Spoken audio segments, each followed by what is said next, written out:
So the next thing to happen on Saturday night's main event, before we talk about the steel cage match, we gotta talk about a segment that happened backstage. So yeah, we see the World Heavyweight Champion main event Jey Uso walking around backstage, but then we see the undisputed WWE Champion John Cena come up to him, and Cena starts talking to Jey. Talking about how it's been a minute since they seen each other, and Jey was like, "Yeah, after I eliminated you from the Rumble and all that stuff, I won the damn thing." So yeah, that's what Jey was talking about there. And then Cena was like, "Yeah, you're right. That was the last time we seen each other." But then he says, "Wouldn't it be very fitting if by the end of the year that he walks out with the WWE Championship and the only title around it will be the World Heavyweight Championship, and it being around a YouTuber's waist." So yeah, that's what he was talking about there. And he says that now that got you thinking that you want to do some stuff. So yeah, that's what Cena tells Jey Uso there, and then he walks off.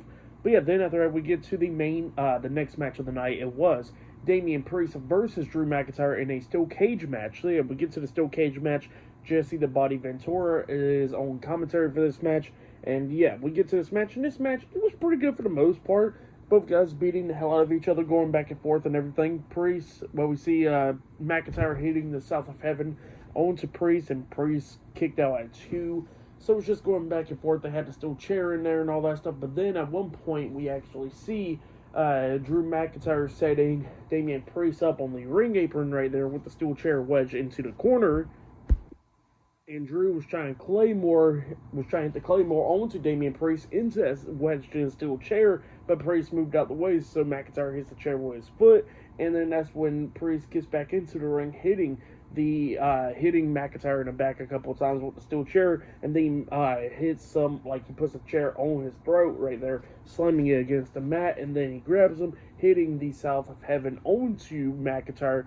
But instead of going for the pin or anything, he grabs another steel chair, puts it down on the mat. He lays McIntyre's head onto that steel chair, and then he hits the concerto onto Drew McIntyre, laying him out. But instead of going for the pin, he just walks out of the steel cage, picking up the win. So yeah, Damian Priest defeats Drew McIntyre in the steel cage match tonight on Saturday night's main event. And then Jesse was upset about that. He was crashing out on commentary, telling me how stupid it was to walk out the door. But yeah, that's what he was talking about there, which, hey, I don't blame Jesse the Body Ventura for complaining about that, because I think a lot of fans complain about that stuff. But yeah, that's what happened there. Damian Priest picked up the win inside the steel cage match up against Drew McIntyre tonight on Saturday night's main event. But up next will be the main event. It will be Jey Uso defending the World Heavyweight Championship up against Logan Paul one-on-one up next in the main event. So yeah, I will see you guys later. Till then.